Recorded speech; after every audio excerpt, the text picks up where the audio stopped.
buenas tardes, tengan todos y todas ustedes. Vamos a dar inicio, esperando se encuentren muy bien, por lo que les solicitamos cerrar sus micrófonos y sus videos, a excepción de la ponente y moderador, para obtener una mejor recepción de esta transmisión. Asimismo, quiero mencionarles que para realizar las preguntas, utilicen el chat y al finalizar tendremos un espacio para responderles. Sean ustedes bienvenidos y bienvenidas a la Conferencia Magistral Medicina Ambiental, una primicia de la Cátedra Andrés Llanos y Valdés, de la Escuela de Medicina y Ciencias de la Salud, por lo que contamos con una oradora huésped excepcional. Y para dar inicio, quiero presentar a nuestro moderador, el doctor Jorge Eugenio Valdés García, decano de la Escuela de Medicina y Ciencias de la Salud, y líder del Grupo de Investigación de Ciencias Visuales. Enseguida le cedo la palabra al doctor Jorge Eugenio Valdés García para que nos presente el tema de esta conferencia y sobre todo a nuestra invitada distinguida. Adelante, doctor Valdés. Muchas gracias, licenciada Margarita. Un placer estar aquí esta mañana. Si me van poniendo la presentación, déjenme, les voy dando un poco de contexto. Uno, es muy significativo para nosotros esto. Primero es porque es la primicia de la Cátedra Llanos y Valdés que estaremos lanzando la próxima semana, hago el comercial, y es una cátedra que va orientada precisamente a ver los temas de sociedad, ciudad y salud.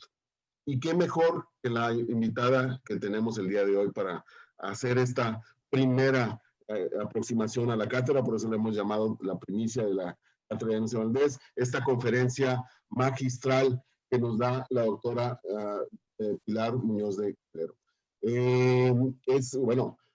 La doctora es experta en estos temas de medicina ambiental, tiene varios años cultivando esta disciplina que cada vez va tomando más su posición en las diferentes disciplinas que conforman la medicina y el área de ciencias de la salud. Preside también la Fundación Alborada, que se dedica a esto y a quienes agradezco todo el esfuerzo para poder tener hoy esta conferencia magistral.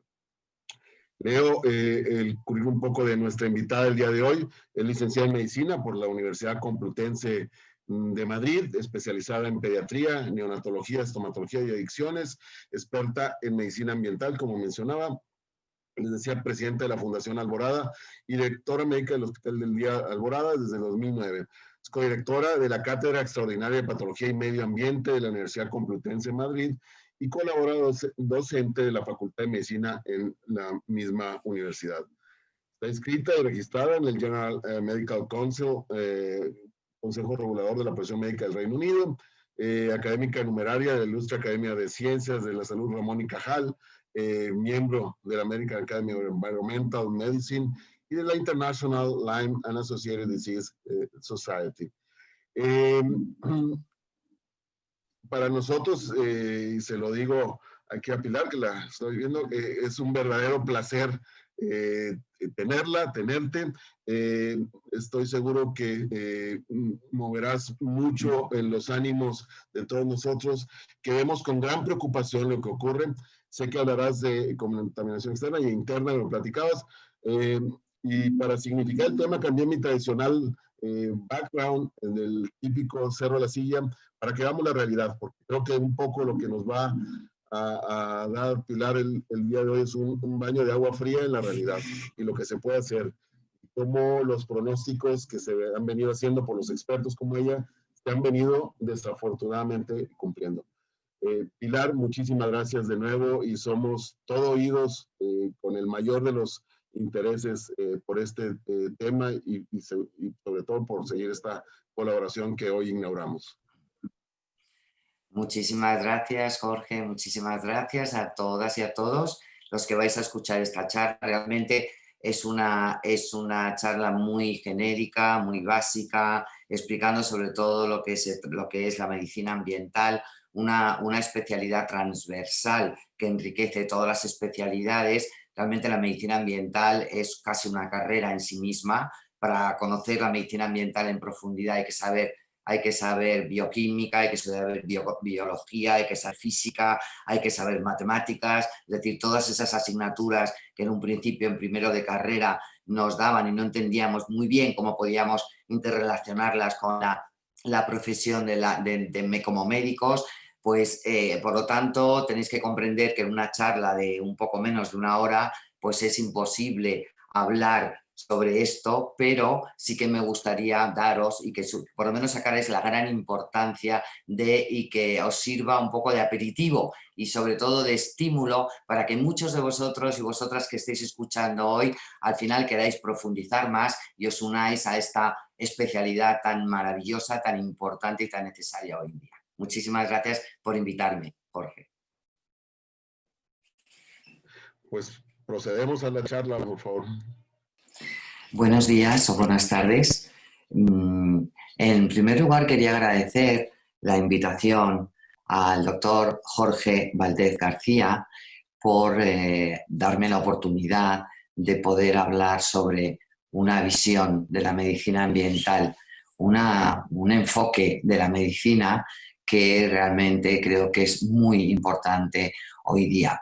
Estamos ahora mismo teniendo gran cantidad de problemas, como ya sabemos, con la contaminación ambiental en nuestro entorno, no solamente en el exterior, sino también en el interior de las viviendas, que a veces se han hecho estudios en los cuales se sabe que hay hasta 10 veces mayor contaminación en el interior de nuestras viviendas por la multitud de compuestos orgánicos volátiles que podemos respirar en nuestras oficinas, en nuestras casas, etcétera. Y por lo tanto no tiene mucho sentido que no tengamos en cuenta esta contaminación como causante, aunque sea una de las diversas causas, como causantes de multitud de patologías, sobre todo de enfermedades que llamamos hoy día emergentes, nuevas, que hasta ahora han sido muy desconocidas y que están muy vinculadas, y por eso surge precisamente el concepto de la medicina ambiental. Voy a presentarme, soy la doctora Pilar Muñoz Calero, soy presidenta de la Fundación Alborada y codirectora de la Cátedra de Patología y Medio Ambiente de la Universidad Complutense de Madrid y una de las universidades más importantes a nivel internacional internacional porque comparte muchas relaciones con muchas universidades a nivel internacional y desde luego quizá la más importante a nivel nacional. También soy miembro de la Academia Americana de Medicina Ambiental y experta, por supuesto, en medicina ambiental. Bueno, vamos a empezar a hablar que precisamente el motivo y la importancia y el por qué surge la medicina ambiental. Durante las pasadas décadas ha habido ya un incremento de la incidencia de más enfermedades crónicas complejas en la población, quizá desconocidas, que muchos médicos en sus consultas realmente no saben muy bien cómo abordarlas. Desgraciadamente, la aplicación del modelo actual dominante de la medicina a estas enfermedades está siendo poco resolutiva y resultando en un mayor coste sanitario. Algunas cifras de las que podemos hablar, según sociedades tan importantes como por ejemplo la Endocrine Society, pues calcula una serie de pérdidas económicas, porque tengamos en cuenta que no solamente es un problema de salud, sino también es un problema económico, puesto que estas enfermedades emergentes, crónicas, degenerativas y que duran mucho tiempo, pues también, lógicamente, influyen también en la economía de los países. Entonces, esta sociedad calcula pérdidas económicas de más de 146.000 millones de euros anuales en Europa a causa de los daños sobre el sistema nervioso central infantil, pero solamente por la exposición a pesticidas organofosforados. Estos daños sobre el sistema nervioso central infantil tienen como una de sus consecuencias la pérdida de muchos puntos en las tablas que miden los coeficientes de inteligencia. También costes de enfermedades respiratorias calculados para las condiciones más comunes, como podemos ver aquí, asma, cáncer de pulmón, tuberculosis, neumonía, etc. Solo en los 28 países de la Unión Europea suponen más de 380 millones de euros anuales. Estos costes totales incluyen tanto el coste directo de los cuidados sanitarios primarios y hospitalarios, el coste de la pérdida de producción y el valor monetario de años de vida ajustados a discapacidades. Aquí vemos, simplemente os he dado os he dejado esta información para que la tengáis porque me parece importante, pero no me voy a detener en ella. Pero esto es el coste de que se han estudiado y hay algunas cifras que son realmente bueno, pues muy tremendas, ¿no? Cuando las vemos. En 2002, por ejemplo, se documentó un coste de 54,9 billones de dólares en costes anuales de enfermedades ambientales en niños de Estados Unidos producidos por la toxicidad del plomo y el metilmercurio.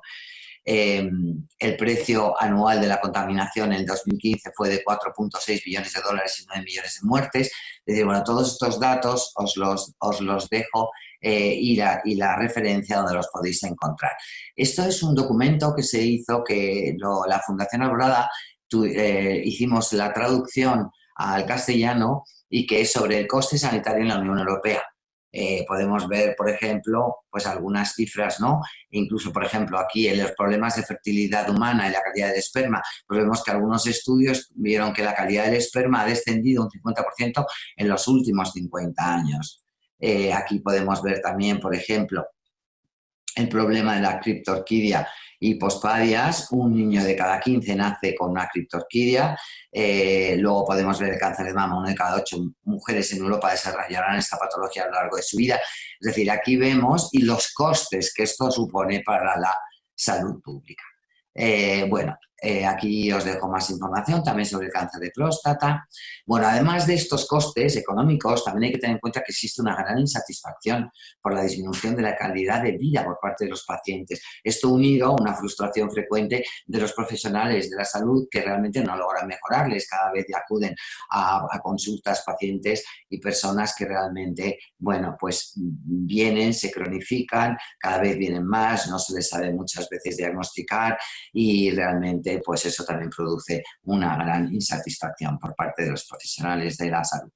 En un esfuerzo para poder encontrar la explicación de esta inaceptable y frustrada situación, un grupo de médicos de distintas especialidades ya en los años 60 formó una sociedad médica que hoy es la Academia Americana de Medicina Ambiental. Ante esta situación, este grupo de médicos se dio cuenta que los fracasos en los tratamientos, muchos de ellos, parecían que podían ser el resultado de poner una excesiva importancia, sobre todo en el tratamiento de los síntomas, y no prestar atención a las causas del desarrollo de esta enfermedad en primer lugar. Este modelo, porque así surge el modelo de la medicina ambiental, se basa en la creciente apreciación de que el cuerpo humano está en lucha constante con su ambiente dinámico por medio de una serie de mecanismos y sistemas biológicos heredados. Por lo tanto, todos los cambios que se produzcan en el medio ambiente, lógicamente, van a influir y van a tener una interrelación y van a interactuar con nuestro organismo. A un nivel, cada sistema está diseñado para mantener el funcionamiento hemodinámico global, no homeostático, ya que es un proceso activo y no pasivo, y a un nivel superior también cada sistema está también diseñado para mantener el equilibrio alostático o alodinámico de las funciones con el resto de los sistemas. Por lo tanto, las sustancias de la dieta o del ambiente, o sea, tanto lo que comemos, lo que respiramos, lo que bebemos, lo que nos ponemos en nuestra piel, etcétera, se consideran potencialmente estresantes capaces de contribuir a esta desestabilización de mecanismos o sistemas biológicos causando la enfermedad. Por ejemplo, la carga tóxica, como ya veremos, si se produce un aumento de la carga tóxica en el organismo por xenobióticos o contaminantes que el organismo no puede procesar, pues va a producir esta ruptura de la capacidad homeostática que tiene el organismo y va a desencadenar la enfermedad. Nosotros, la Fundación Alborada, nos hemos unido a este grupo de médicos, mucho más numeroso ya hoy en día, y somos ya miembros de la Academia Americana. En los últimos años hemos conseguido convertirnos en el único centro fuera de Estados Unidos que imparte formación en medicina ambiental y que examina médicos para su incorporación al IPEM, organismo internacional que aglutina expertos de medicina ambiental de todo el mundo.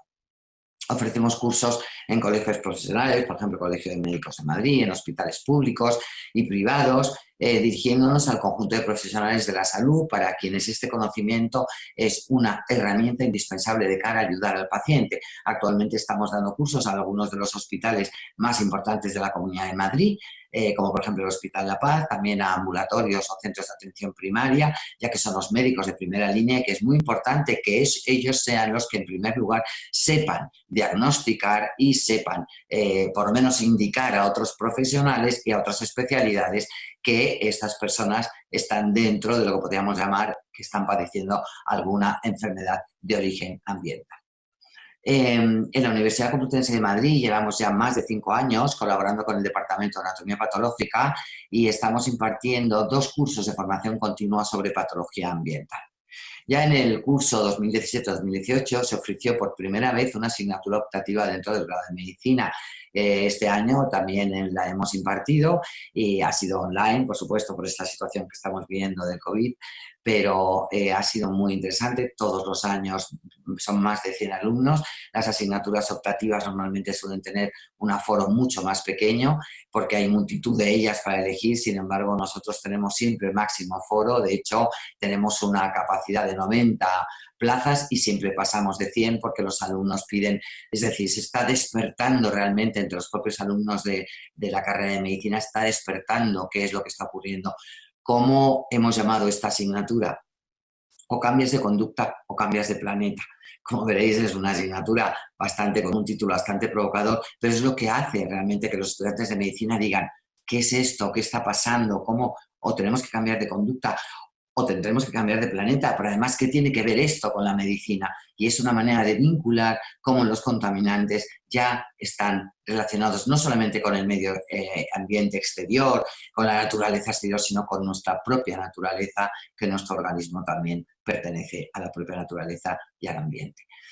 Bueno, además, se ha celebrado el 9º Congreso Internacional de Medicina Ambiental, hemos ido celebrando uno de forma bianual y bueno, cada vez se está acercando más la medicina ambiental a estudiantes profesionales de la medicina, etcétera, que están cada vez más interesados porque consideran que es absolutamente indispensable tener estos conocimientos hoy día y que el médico tenga estas herramientas para poder ayudar a sus pacientes.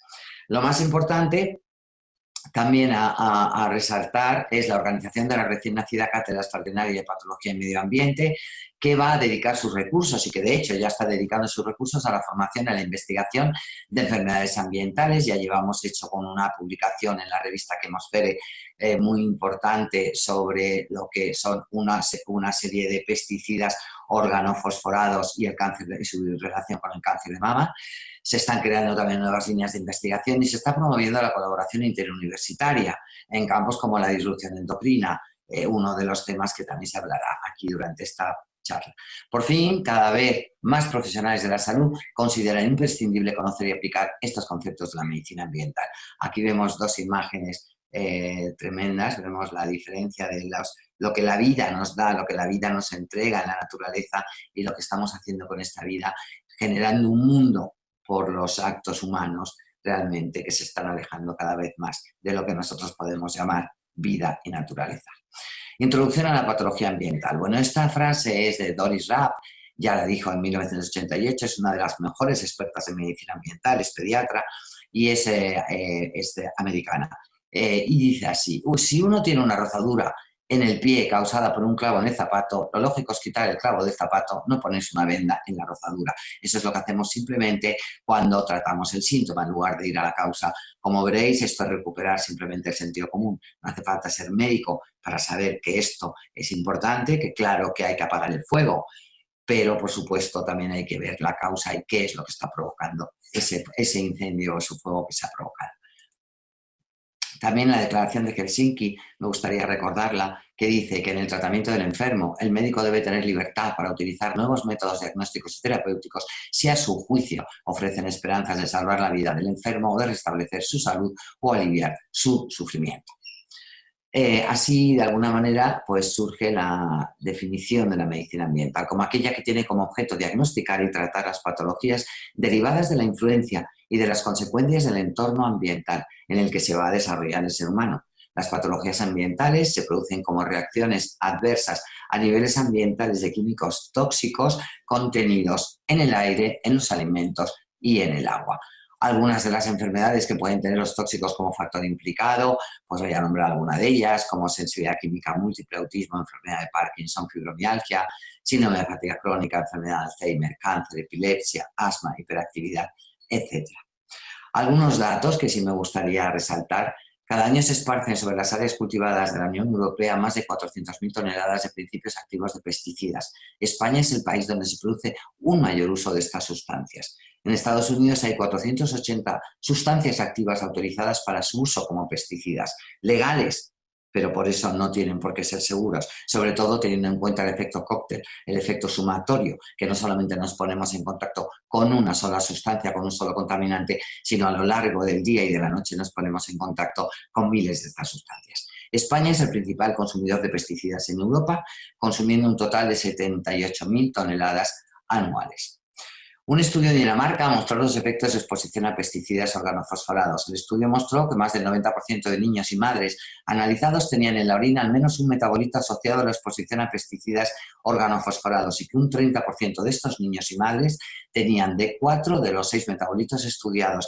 Tenemos que tener en cuenta que estos pesticidas que están ubicuos, que no solamente es en las zonas de agricultura, en el campo, sino en el interior de las viviendas, cuando se fumiga muchas veces con insecticidas para matar a los mosquitos, a las moscas, en las calles, pero también en los alimentos que no son ecológicos o orgánicos, son alimentos que tienen muchos tratamientos. De hecho, uno de los estudios que se ha hecho recientemente, que se ha visto que, por ejemplo, para tratar las lechugas a veces se aplican, no significa que se necesiten, pero se aplican hasta 7 tratamientos de plaguicidas diferentes. Con lo cual, imaginaros si nos tomamos una ensalada con una lechuga, con un tomate, con una endivia, con cebolla y sumamos la cantidad de tratamientos de plaguicidas individualmente que han tenido cada uno de ellos. Por lo tanto, una de las vías más frecuentes y más peligrosa y más dañina para ponernos en contacto con estos pesticidas es a través de la alimentación. Un dato curioso es que los niños tenían una mayor concentración de pesticidas que sus madres. Sorprenden los resultados, ya que este tipo de pesticidas ha sido muy restringido en la agricultura de Dinamarca a causa de su alta toxicidad aguda y sus efectos neurotóxicos. Estos niños mostraban problemas de déficit de atención e hiperactividad. En un informe que realizó la OCU, en el año 2014 se analizaron 90 piezas de frutas y verduras, 15 de cada una, buscando la presencia de 350 pesticidas autorizados y no autorizados, todos ellos comprados en diferentes comercios de Madrid. Resultado, solo en un 16% de las muestras no se hallaron pesticidas. El 64% de las muestras tenían 2 o más pesticidas diferentes. Un 78% de las muestras tenían pesticidas por debajo del límite legal. Esto no implica, como ya he dicho, que sea seguro. Un 6% de las muestras tenían pesticidas por encima del límite legal y solo un 20% de las muestras analizadas tenían un único pesticida. El resto tenían múltiples tratamientos de plaguicidas, como ya he comentado anteriormente. Esto implica que la exposición a pesticidas a través de la dieta es generalizada y llega a millones de personas. Algunos datos más, según la agencia ambiental, hay más de 4 millones de compuestos químicos, 100.000 se producen comercialmente y de ellos solo el 10% conocemos sus efectos, el resto ni siquiera se han estudiado y no se sabe si son o no son inocuos. Debido al acelerado crecimiento de la tecnología, cada año al menos se introduce 3 compuestos nuevos, muchos se han añadido al agua potable, aproximadamente el 50% de los que penetran en la atmósfera son generados por el hombre, muchos de ellos se añaden deliberadamente a los alimentos. Ya en el año 1987 la industria americana vertió 11 billones de kilos de químicos tóxicos al aire, al agua y a los alimentos. Se está produciendo un aumento del 0,8% anual en los casos de cáncer infantil. 1 de cada 7 niños europeos es asmático. En Europa, el 15% de las parejas son infértiles en parte de la contaminación ambiental. El esperma de los valores se reduce un 1% anualmente en áreas contaminadas y las alergias se han duplicado en tan solo 15-20 años. Los datos acumulados señalan a la contaminación química como la causa principal del aumento de los casos de cáncer en los países desarrollados desde 1950, con la excepción del tabaco en el cáncer de pulmón.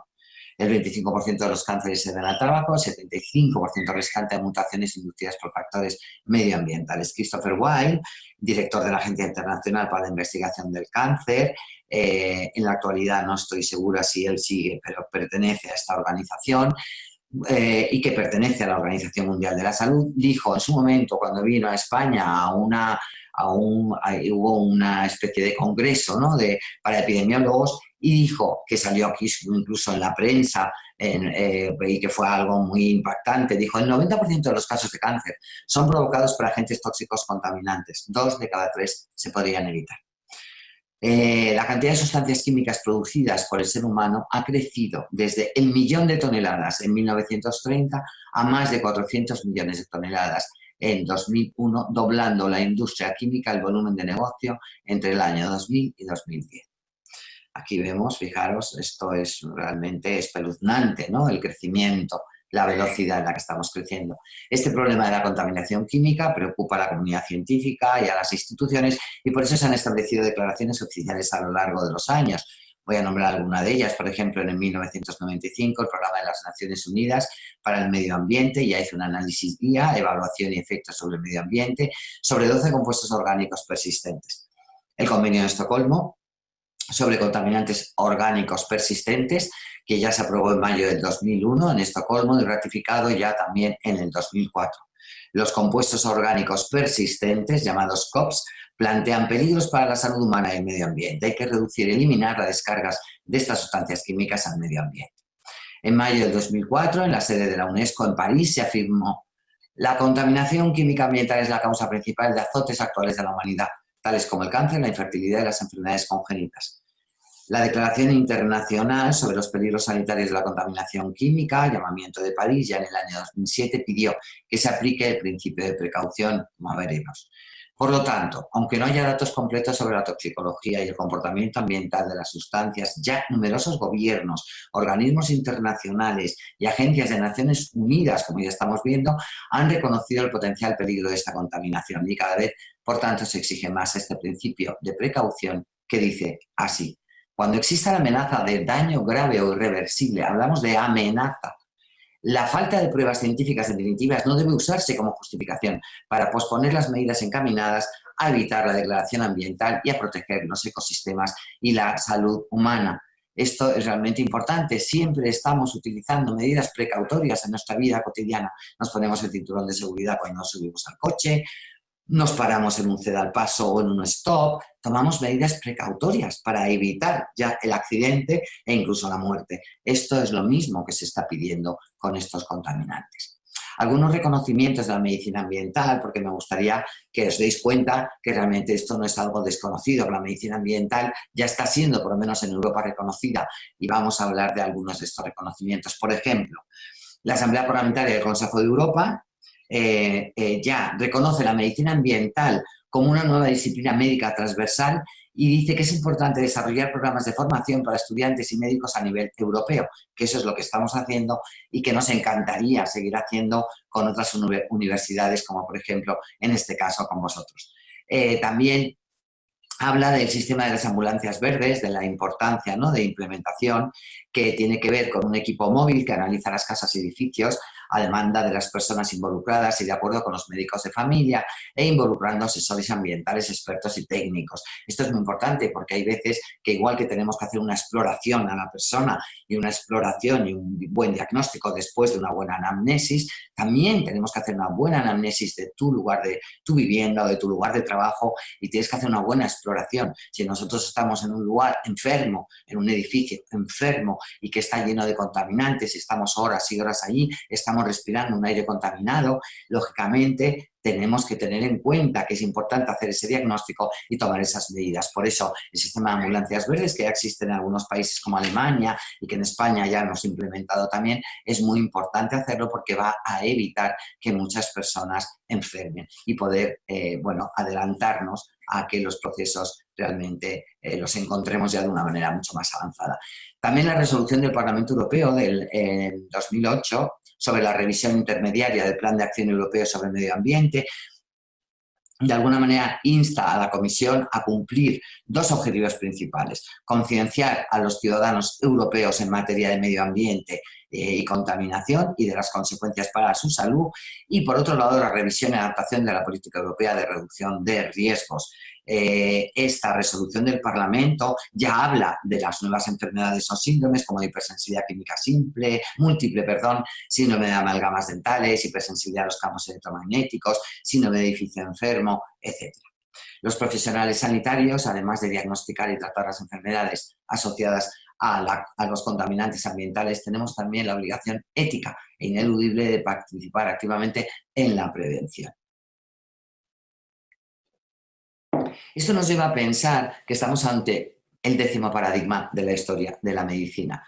Aquí podemos ver, simplemente recordar, que seguro que todos lo sabéis, qué es un paradigma, cuando un grupo de personas y cómo cambiamos de paradigma, un grupo de personas, investigadores, científicos, profesionales, ante una serie de cambios evidentes en la aparición de nuevas patologías, no se empeñan en encajarlos en los conceptos ya del pasado y en conceptos ya conocidos, sino que se atreven a desafiar los límites impuestos por el modelo anterior. Son los que se llaman a veces pioneros, vanguardistas, bueno, visionarios. A veces incluso se les ha tachado a lo largo de la historia de locos, y realmente son los que se atreven a romper con eso ya establecido.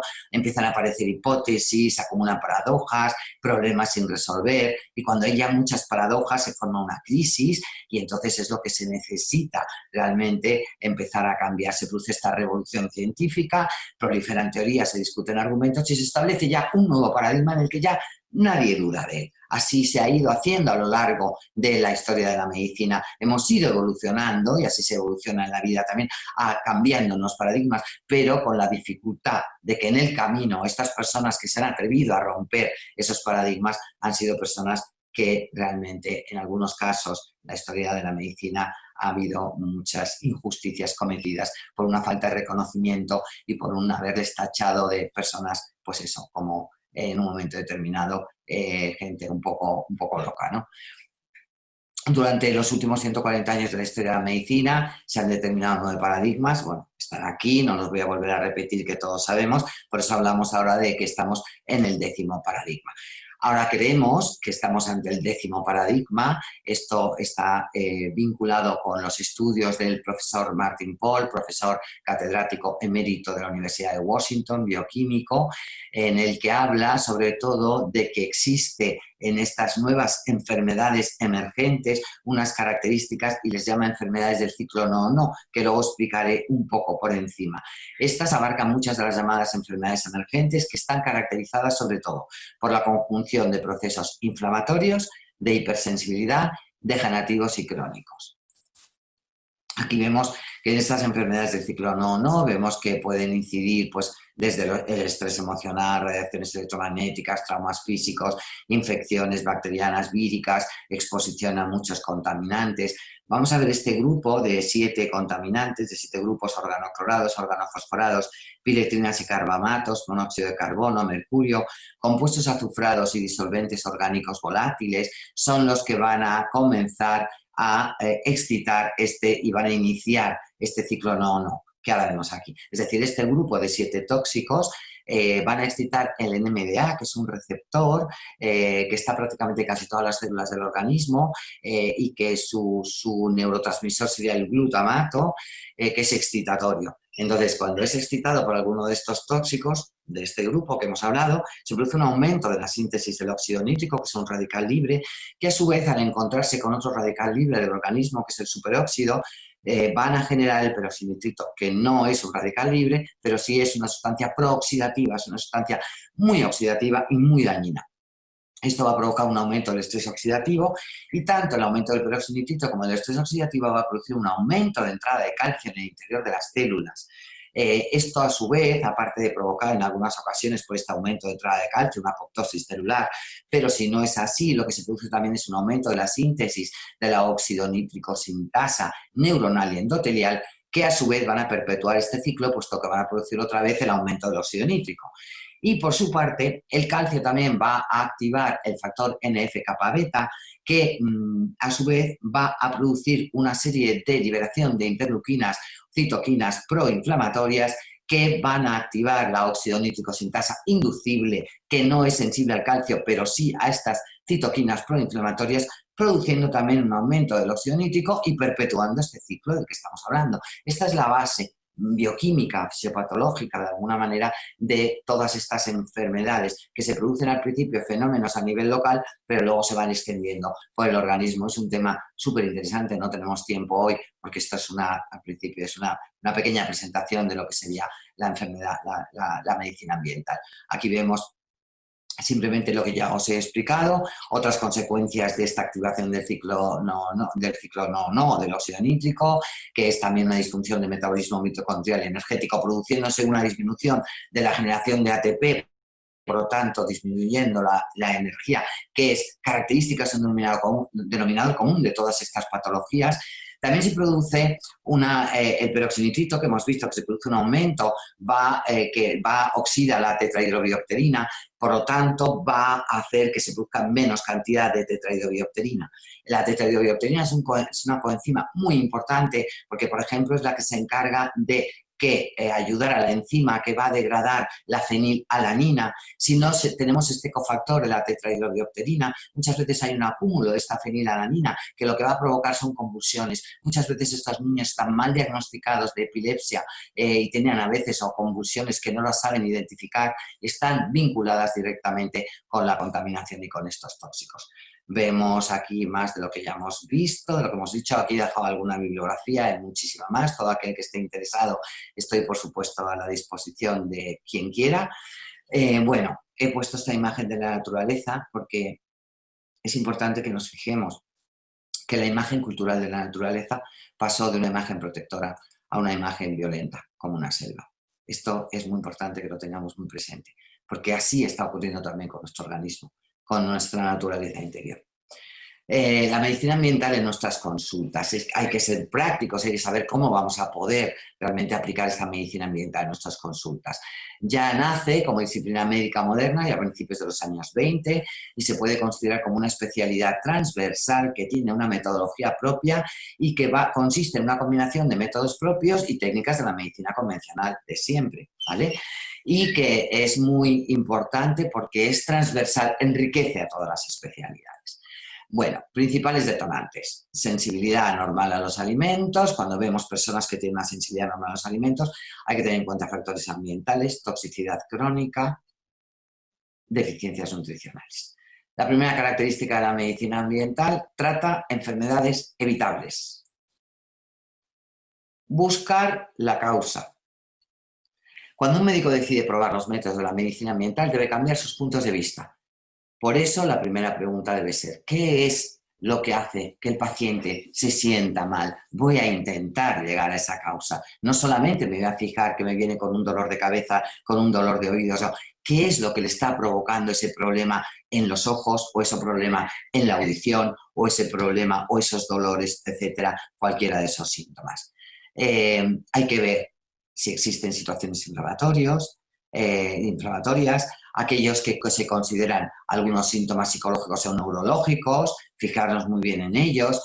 Se deben considerar los síntomas no solo como una evidencia de que puede existir una patología grave, sino también como la evidencia de que pueden estar dándose reacciones adversas a uno o más factores ambientales. Muchas veces ya no damos mucha importancia, nada más que si nos encontramos algo grave y si nos encontramos algunos síntomas, simplemente a veces los medicamos y ya está. Los síntomas múltiples, raros y crónicos casi nunca requieren un tratamiento de urgencia y como consecuencia el médico a veces tiende a no prestarle mucha atención. Sin embargo, estos síntomas pueden ser una pista muy importante para ayudarnos a encontrar la causa de las enfermedades crónicas que sufre el paciente. Si los síntomas desaparecen cuando se evita la exposición a factores ambientales, si vuelven a aparecer cuando se realiza una prueba de provocación, si no vuelven a aparecer si se produce una evitación prolongada y no vuelven a aparecer si se realiza una profilaxis específica, la probabilidad de que sea una respuesta a un factor ambiental es muy alta. Concretando, los síntomas que responden positivamente a los métodos de la medicina ambiental pueden reunir tres características. El síntoma es reproducible con pruebas adecuadas de provocación en situaciones adecuadas.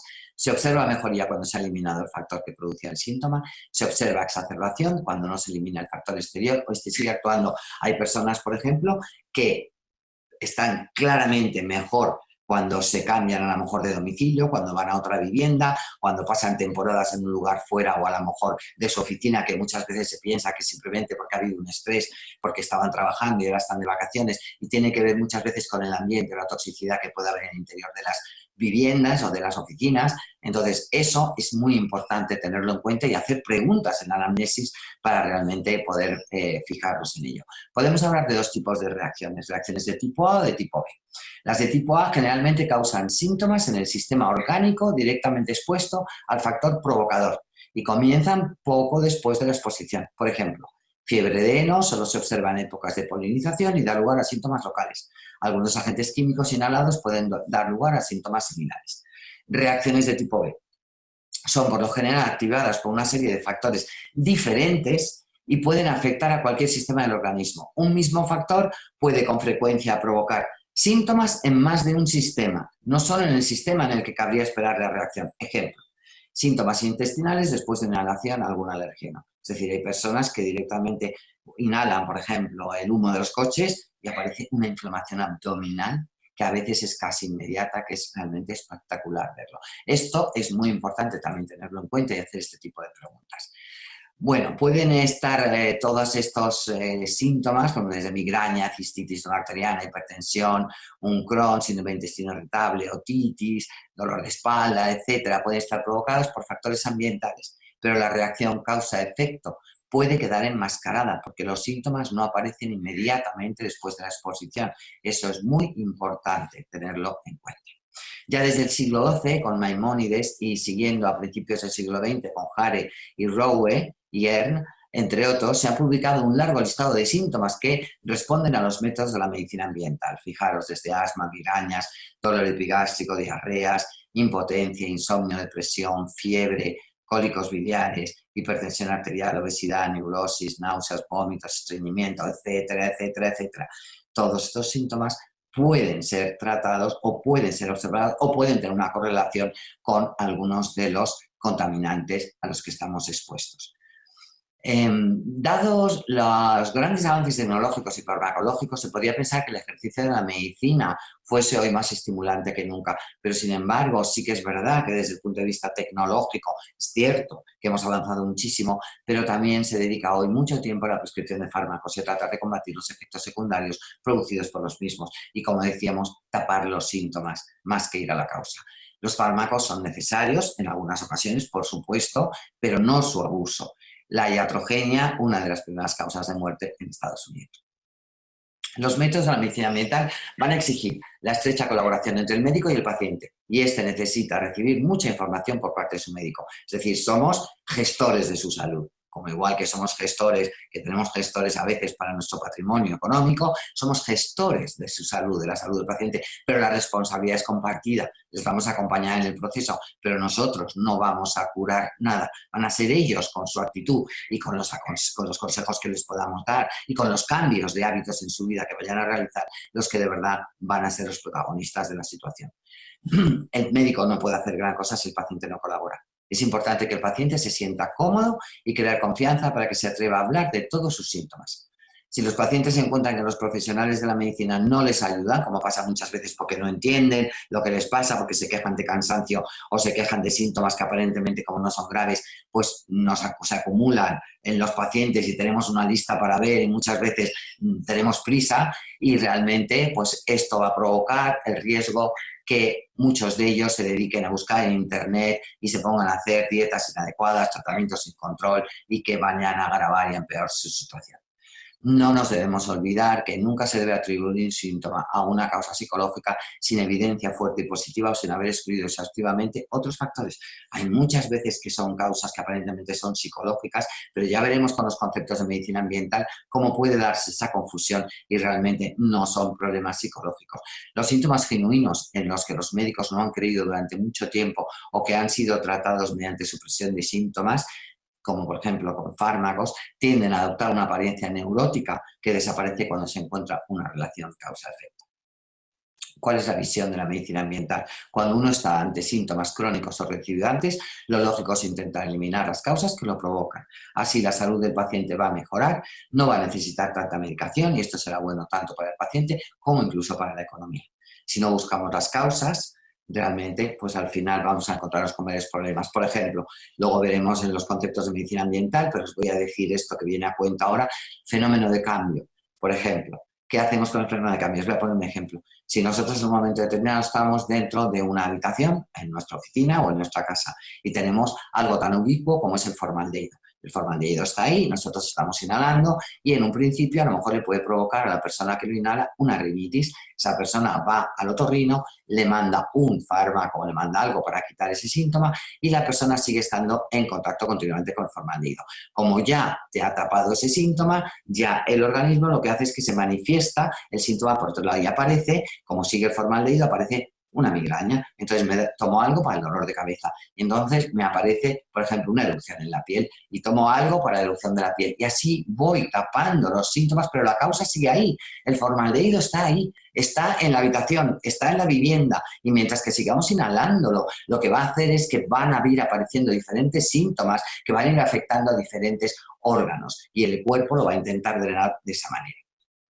Luego también nos puede hacer, bueno, esto que os acabo de comentar hace que a veces los pacientes vayan a una consulta del médico y el médico sospeche, diga, uy, este es un simulador, es un hipocondríaco. ¿Por qué? Pues porque realmente un día me viene que se lo de la cabeza, otro día me viene que si tiene sinusitis, otro día me viene que se está cansado, otro día que si tiene una erupción en la piel y entonces va a pensar que es una persona que lo somatiza todo y lo que está ocurriendo es que estamos en uno de estos conceptos que contempla la medicina ambiental que se llama fenómeno de cambio y que tiene que ver con ese ciclo no también que va provocando reacciones en diferentes lugares del organismo. También el proceso de adaptación es importante tenerlo en cuenta porque nosotros, por ejemplo, si hay una persona, niño, por ejemplo, de 8 o 10 años que fuma y que empieza con un cigarro, inmediatamente tenemos una señal de alarma, ese niño tiene náuseas, vomita, se marea y entonces eso que estamos en ese momento haciendo, que es el tóxico,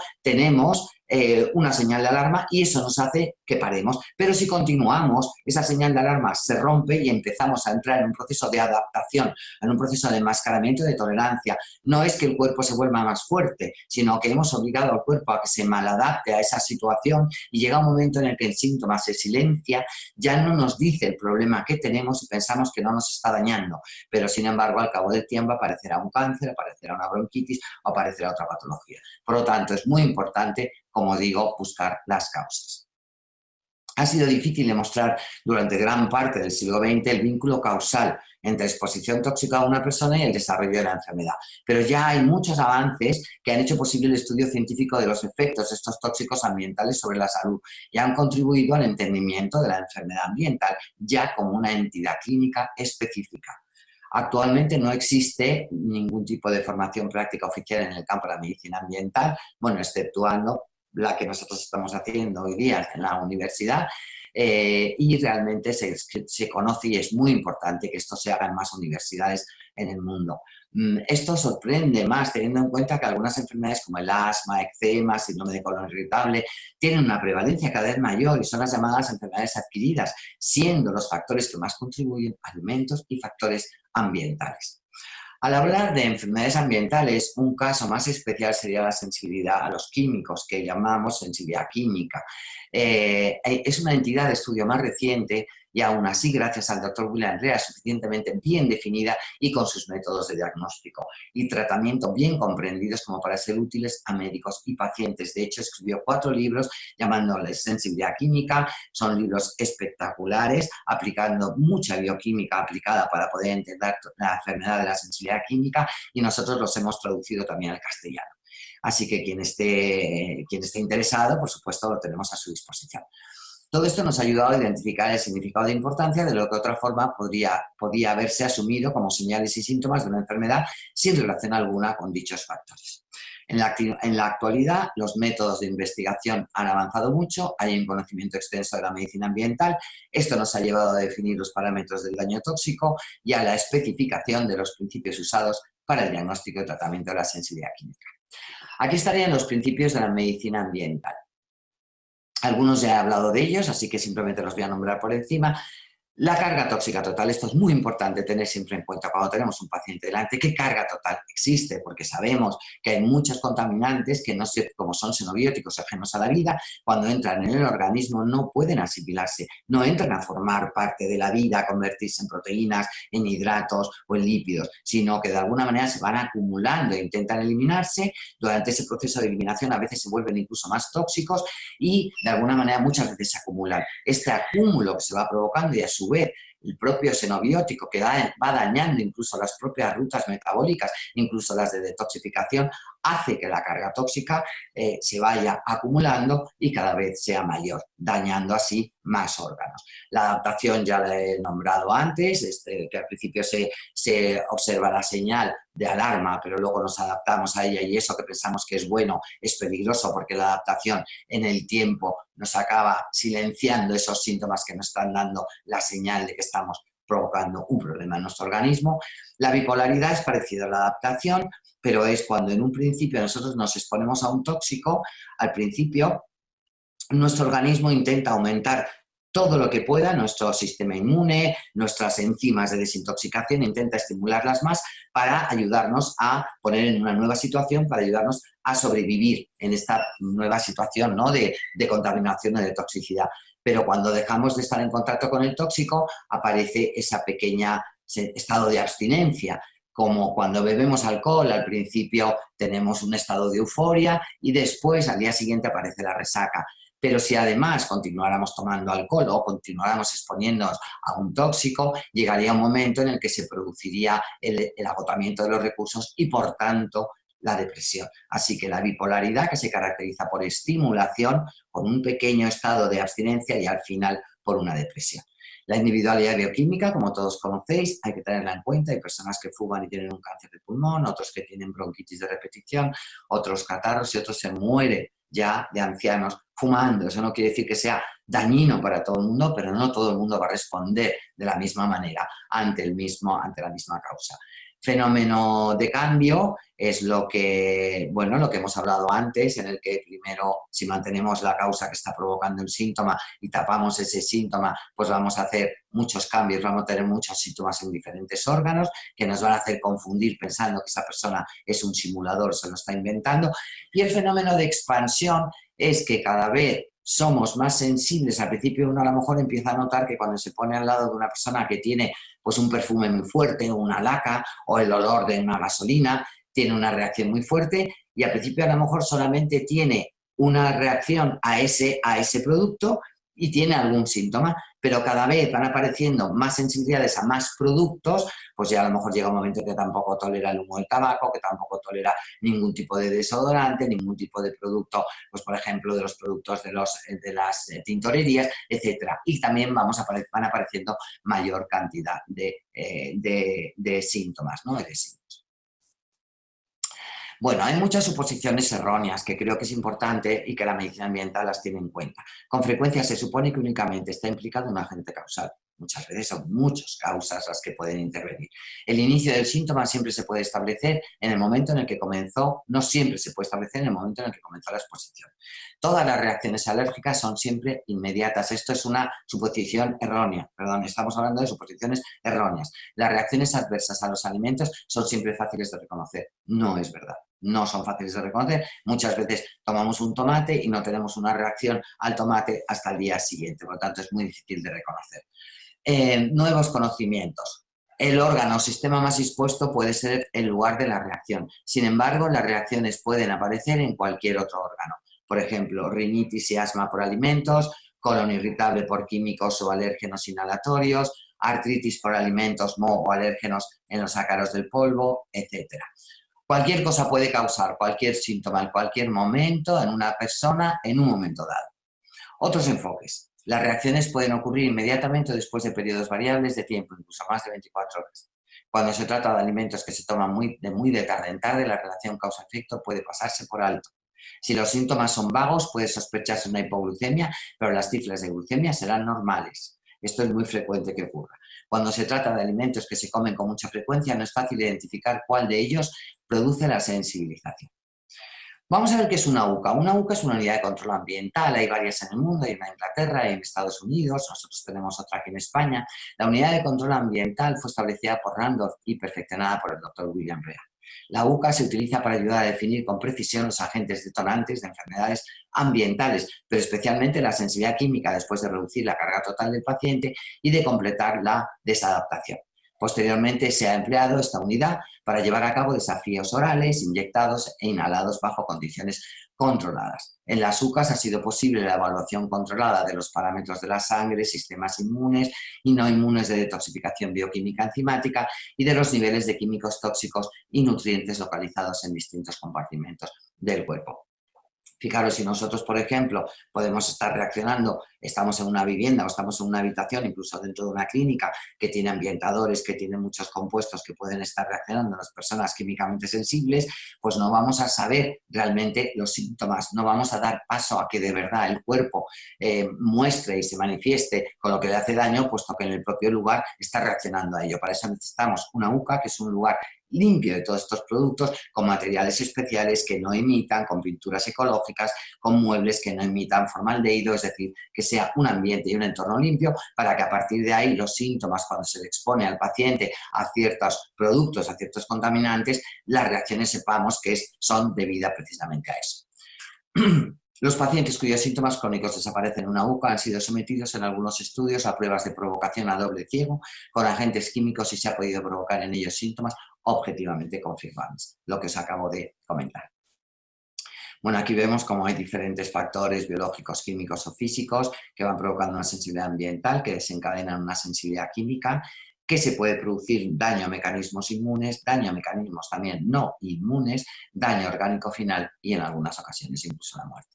Es importante saber, para que una persona químicamente sensible consiga y mantenga una salud óptima, debe reducirse la carga total, debiendo seguir desadaptada en la fase de alarma. Se expande entonces el alcance de la adaptación fisiológica, pudiendo mantenerse sin síntomas y no con una buena salud. Es decir, si lo vemos muy fácilmente en el tabaco, si yo fumo un día y otro, no dejo a mi cuerpo que eso, si yo solamente fumo un día y no vuelvo a fumar hasta dentro de 15 días, voy a dar tiempo a mi cuerpo a que se desadapte a esa contaminación de ese día que he fumado, de tal manera que va a ser mucho menos dañino y voy a mantener un estado mayor, más saludable, si yo lo que hago es que fumar todos los días y no doy ese espacio para que mi cuerpo pueda de alguna manera deshabituarse y desadaptarse a ese tóxico al que me he expuesto. 4 principios esenciales: relación del individuo con su medio, la exposición a factores ambientales tóxicos es un riesgo que, si se ignora y permite que continúe, tiene efectos potencialmente dañinos. Puede transcurrir un plazo de tiempo significativo entre una exposición tóxica inicial o repetidas exposiciones. Desde que se produce la exposición tóxica hasta que se produce el desarrollo de la enfermedad clínica terminal, hay un amplio espectro de múltiples señales y síntomas que van a representar los marcadores del efecto de la exposición. Vamos a ver un caso práctico que es interesante para que podáis ver. Bueno, estudio de caso. Una mujer blanca de 35 años de edad estuvo en perfecto estado de salud los 30 primeros años de su vida. Entonces desarrolló una sinusitis recurrente con sensibilidad a olores que fue tratada con una medicación supresora de síntomas. Estuvo bien durante 2 años, cuando se desarrolló severa tensión premenstrual con cefaleas recurrentes, que fueron tratadas también con medicación supresora de síntomas. De nuevo, estuvo bien 2 años hasta que desarrolló dolor de espalda y piernas causado por enfermedad en disco lumbar y que requirió cirugía. En el posoperatorio desarrolló tromboflebitis que respondió a anticoagulantes. Después de 6 meses, esta paciente desarrolló síntomas de ansiedad, inestabilidad, debilidad e incapacidad para dormir. Aumentó su tensión premenstrual, incluyendo severos calambres abdominales. Fue tratada con tranquilizantes, pero acabó volviéndose sensible a la medicación, desarrollando flebitis, que era refractaria a la medicación. Acabó incapacitada, sin poder andar, desarrollando una embolia pulmonar. Cuando después de 5 años del comienzo de sus síntomas iniciales, esta paciente no pudo recobrar la salud con un tratamiento normal, recurrió a la ayuda del centro de Dallas, de la UCA de Dallas, del Dr. William Rea, donde se utilizaba un nuevo método de intervención. Primero se hizo una detallada historia ambiental que revelaba que ella había trabajado en una vieja tienda de ropa cuando se empezaron a desarrollar la sinusitis y la sensibilidad a los olores. Esta paciente había notado que cuando entraba agua en la tienda por lluvias torrenciales, seguida de fuerte olor a moho, se le taponaba la nariz. Después, también observaba que cuando se desembalaban cajas de ropa nueva, su nariz le quemaba y moqueaba. Ella había relatado estos hechos a varios médicos que, ignorantes de su importancia, habían despreciado. La paciente entonces se sometió a continuación a pruebas de desafío. Reaccionó con nariz muy taponada y dolor de senos nasales a desafío intradérmico con extractos de moho. Desafíos con dosis ambientales intradérmicas e inhaladas de formaldehído causaban una severa sensibilidad a olores, nariz ardiente con goteo y dolor de senos nasales. El desafío intradérmico con estrógenos, una ingestión oral de leche y un desafío inhalado de fenol reprodujeron su tensión premenstrual y sus cefaleas. Los desafíos oral e intradérmico de estrógeno y el intradérmico e inhalado de formaldehído y de fenol provocaban tromboflebitis. Después de revelar los análisis de sangre deficiencias en vitamina C, magnesio, manganeso y molibdeno, los suplementos con estos nutrientes eliminaron su dolor post-disquectomía. Después de que un análisis de orina de 24 horas y un desafío con 25.000 equivalentes de magnesio revelaran un déficit en magnesio. Los suplementos de este mineral eliminaron los calambres premenstruales, ataques de ansiedad, debilidad e incapacidad para funcionar. A esta paciente se le diagnosticó una enfermedad ambiental. Como parte de su tratamiento se construyó un oasis ambientalmente controlado en su hogar, de donde se eliminaron todos los agentes detonantes posibles. Lleva ya 15 años con una vida activa y vigorosa, sin aparición de nuevos síntomas ni reaparición de antiguos y sin necesidad de medicación. Por lo tanto, la tesis de la medicina ambiental es que muchos síntomas crónicos y recurrentes son causados por alimentos y factores ambientales que pueden prevenirse o aliviarse con evitación y o profilaxis específica. Así que tenemos que hacer una buena anamnesis, un buen diagnóstico y una buena historia clínica enfocada con un cuestionario ambiental para poder saber todo esto. Vamos a repasar las afirmaciones en las que se basa la medicina ambiental. Hay una gran cantidad de síntomas, síndromes que pueden ser provocados por factores ambientales. Los síntomas provocados pueden afectar o no al tejido situado en el lugar de entrada del agente causante y en especial los agentes inhalatorios pueden provocar síntomas en lugares del organismo lejanos. Los alimentos pueden provocar síntomas no gastrointestinales en pacientes con intolerancias a ciertos alimentos. 3.0. La exposición a concentraciones bajas de ciertos agentes químicos pueden dar lugar a un conjunto muy amplio de síntomas en individuos sensibles. 4. La evitación, cuando es posible, es una estrategia de tratamiento eficaz. 5. La profilaxis específica, provocación y neutralización a dosis bajas protege ante los 3 tipos de agentes causantes en personas sensibles. Los fármacos antialérgicos, a veces antihistamínicos, pueden producir severidad de síntomas. Pueden reducir, perdón. Por tanto, no siempre puede medirse por estos métodos de medicina ambiental, no siempre se pueden medir por estudios a doble ciego controlados por el placebo, simples revisiones de los resultados obtenidos en una serie de pacientes, observación objetiva de cada tipo de síntomas, parámetros de laboratorio convencionales y la necesidad de tratamientos habituales como criterio de valoración. Es importante saber, por ejemplo, que la evidencia publicada demuestra que los resultados negativos en las pruebas RAST o PRIC no descartan una forma de reacción que clínicamente es indistinguible de la activación observada en los pacientes con RAST o PRIC positivo. Entre el 13 y el 17% de personas que reaccionan a la prueba de provocación nasal con polen de la hierba van a dar resultado negativo en los test PRIC o RAST. Ejemplos de casos publicados. En relación con el fenómeno de edificio enfermo, se ha llegado a la conclusión de que la causa principal es la utilización en la construcción de agentes químicos orgánicos volátiles. En 3 hospitales de Halifax fue tal la proporción de personas que trabajaban en estos hospitales afectada que se tuvo que crear un servicio de medicina ambiental para ayudar a resolver el problema. Ha habido casos muy graves de envenenamiento masivo en la historia: Vietnam por el agente naranja, Guerra Mundial por el gas mostaza o el desastre de Bhopal por isocianato de metilo. Eger encontró que el 78% de los niños que habían sufrido al menos un ataque de migraña a la semana a lo largo de los últimos 6 meses se libraron de ellos después de someterse a una dieta hipoalergénica. Pacientes con asma y artritis reumatoide que siguieron una dieta vegetariana estricta durante una estancia de una semana en una granja de salud mejoraron en índices subjetivos y en parámetros de laboratorio, y la mejoría continuaba un año después. Algunos pioneros de la medicina ambiental que quería nombrarlos, como el Dr. William Rea, Service Rogers, Peter Onsor, Martin Paul, William Mex, aquí tenéis todos sus datos. También es alguno importante, Ashford y Miller, también os dejo aquí. Claudia Miller es profesora de prácticas clínicas del Departamento de Inmunología y Alergias, ha hecho muchísimas publicaciones. Bueno, dejo todos estos datos para que los tengáis. Es importante tener en cuenta que ha llegado el momento de que invirtamos nuestra energía en replantar fructíferamente el jardín en vez de rebuscar sin fruto entre los escombros que hemos creado. Estamos ante un cambio necesario e indispensable. Por eso vuelvo a dar las gracias al doctor Jorge Valdez García por haberme dado la oportunidad de dar a conocer esta medicina ambiental absolutamente importante e imprescindible para todos los especialistas y todas las personas que estén vinculadas con la salud. Muchísimas gracias por todo.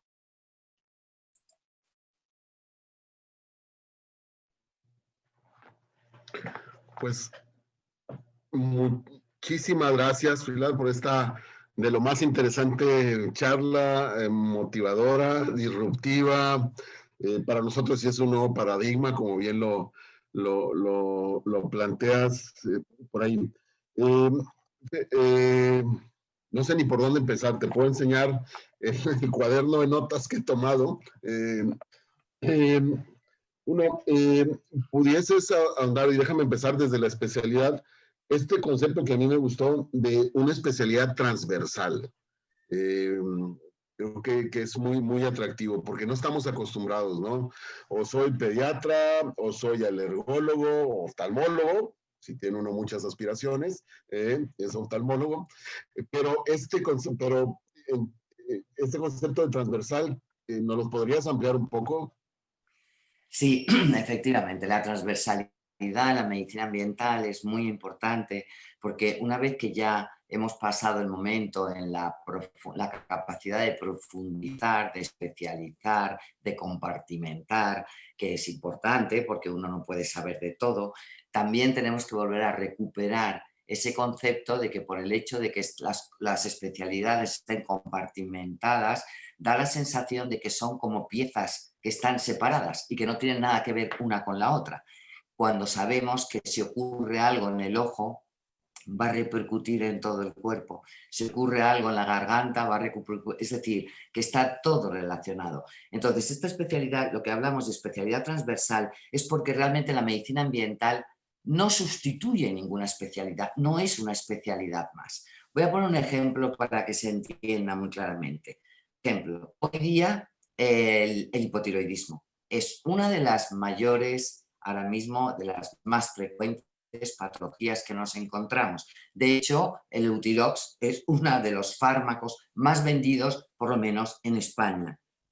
¿Qué es lo que no estamos teniendo en cuenta? Muchas veces nos viene una persona, un hipotiroidismo, tiroiditis de Hashimoto, inmediatamente pues consideramos y le tratamos el síntoma, le damos el fármaco. Pero no estamos teniendo en cuenta que, por ejemplo, un componente tóxico que está en todas las viviendas, porque además es obligatorio, es una sustancia bromada. Son compuestos ignífugos que lo que hacen es que no arda nada, nada se queme. Entonces, eso es obligatorio ponerlo en todas las telas, en las cortinas, en los sofás, en las alfombras, en todas partes. ¿Qué es lo que ocurre? Que nosotros estamos viviendo en lugares cerrados, en lugares con esa calefacción que está emitiendo esas sustancias, inhalándolo permanentemente. Entonces, se están liberando bromo. Si os acordáis, en la tabla periódica, en el compuesto de los halogenados, el bromo, el yodo, el flúor. ¿Qué es lo que está ocurriendo? Sabemos que para pasar de la T4 a la T3, que sería la forma activa de la hormona tiroidea, necesitamos una enzima que es una deyodinasa. Y para que funcione realmente necesitamos el yodo. ¿Qué es lo que ocurre? Que normalmente el yodo con el bromo puede competir y se está dedicando esa deyodinasa, está como intentando de alguna manera actuar con moléculas que son bromadas en lugar del yodo, de tal manera que se está provocando un hipotiroidismo como si dijéramos por culpa o porque existen esos tóxicos que están impidiendo que nuestro organismo funcione de una forma normal. Ese es un ejemplo, pero podemos encontrarlo con multitud de ellos. Entonces, el endocrino, su obligación sería conocer estos contaminantes que están siendo los causantes de muchísimas de las patologías. El neurólogo tiene que saber qué contaminantes pueden estar afectando, si el mercurio está provocando problemas cognitivos, por ejemplo. El otorrino tiene que saber qué contaminantes, por eso se llama transversal, porque no sustituye a ninguna, pero sí enriquece a todas y además las aúna porque realmente nuestro cuerpo es uno. Y entonces eso es un concepto que creo que es muy importante y que hay que recuperar. Bien, oye, déjame un concepto que yo había notado, pero lo voy a alinear con algunas de las preguntas que hay por acá en el chat. Es esto de las medidas precautorias, ver este tema, bueno, de las cargas tóxicas totales, también si quieres hablar al rato, pero mira, nos preguntan,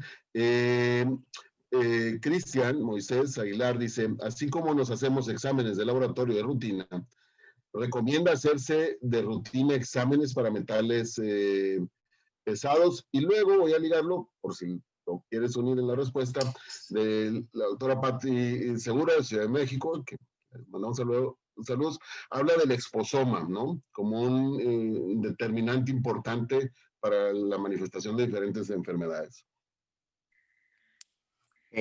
Sí, pues efectivamente, el exposoma sin ninguna duda es una cosa importantísima a tener en cuenta.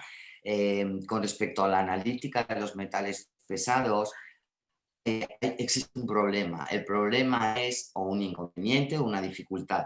El problema es que la mayoría de veces los metales pesados, estos compuestos, son compuestos que tienen una vida media muy larga, que son bioacumulables, y una vez que entran en el organismo se depositan en los tejidos. Van por el torrente circulatorio, pero por ejemplo, de hecho, por ejemplo, el plomo tiene una gran afinidad por los huesos, el mercurio, sin embargo, por el sistema digestivo, por los riñones, por el sistema nervioso. Es decir, cada uno de estos contaminantes va a tener una afinidad, por lo tanto pasa durante un tiempo en el torrente circulatorio, pero si no nos estamos exponiendo de forma aguda continuamente, pues entonces lo que ocurre es que esto se deposita, nosotros hacemos analíticas en el plasma y no nos va a salir nada. Necesitamos hacer análisis de provocación para que efectivamente seamos capaces de sacar esos metales del interior de los tejidos y poder valorar en orina después un antes y un después de la provocación, porque simplemente nos confundiría, porque para que en un momento determinado tengamos unos niveles elevados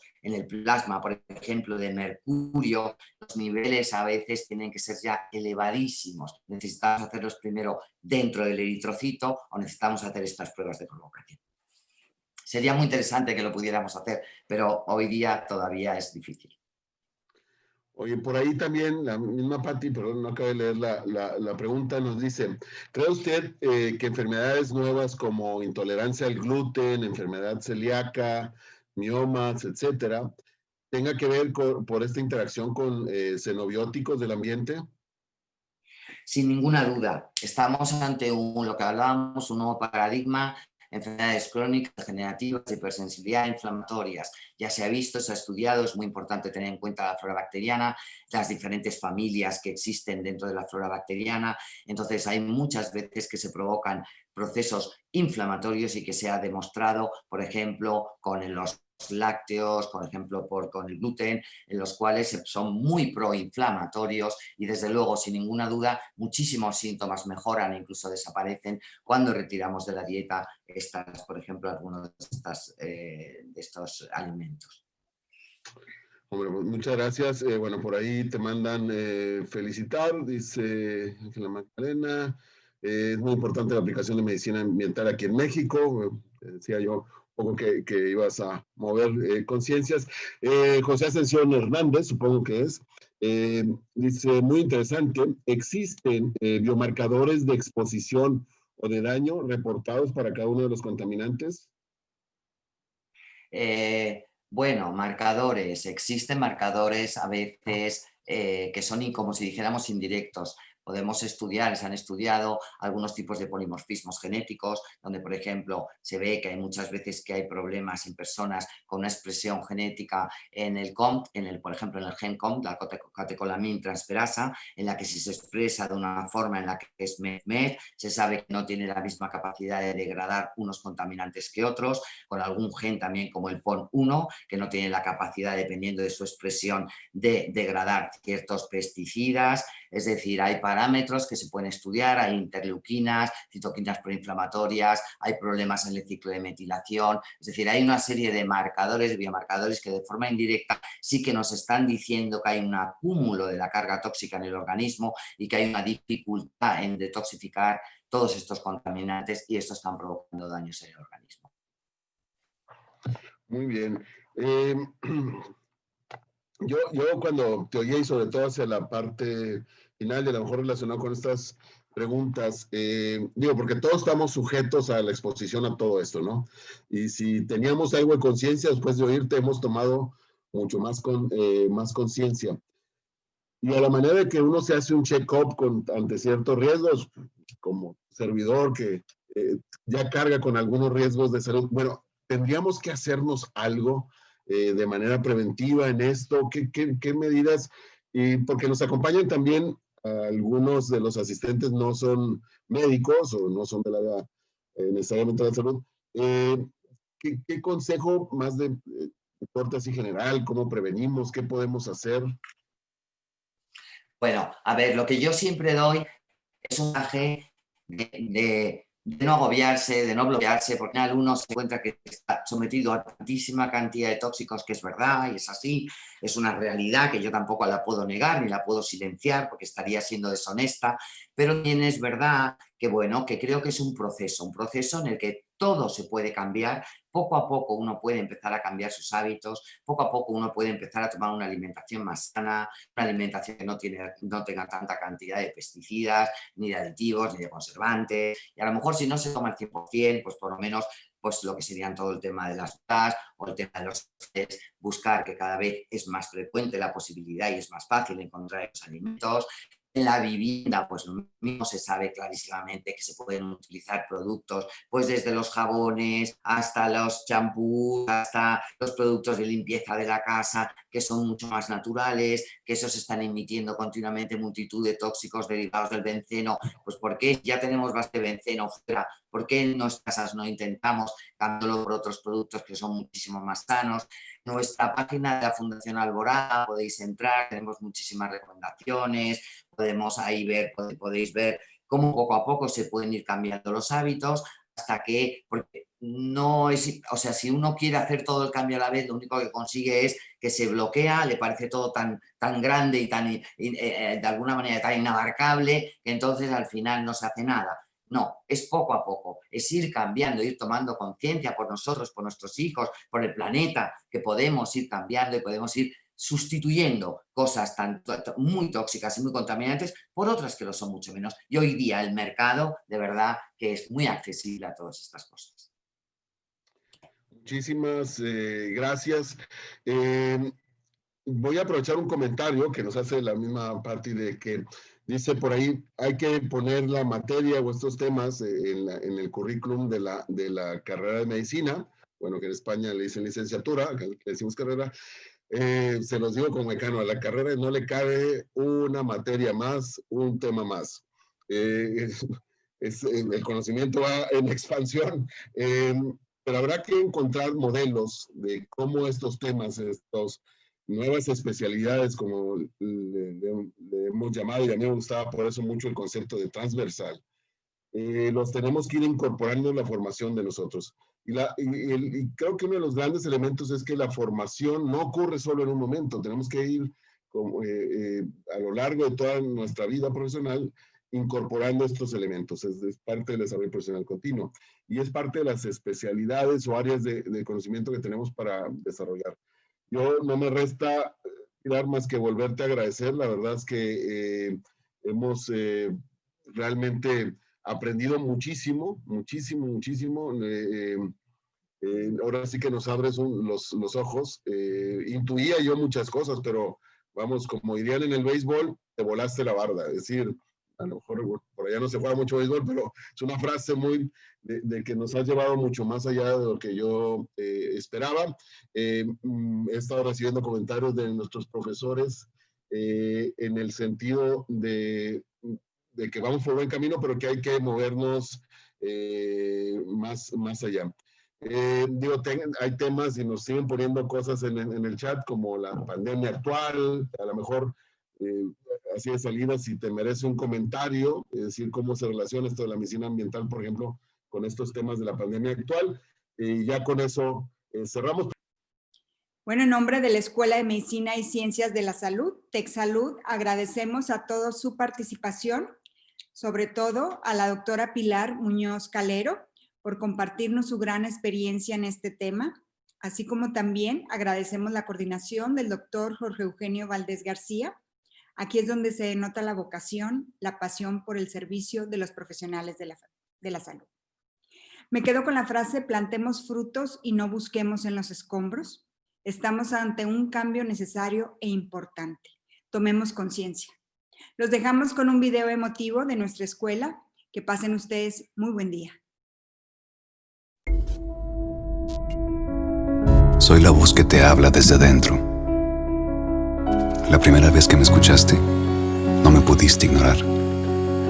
Y dudaste de dónde viene, de la cabeza, del estómago, del corazón.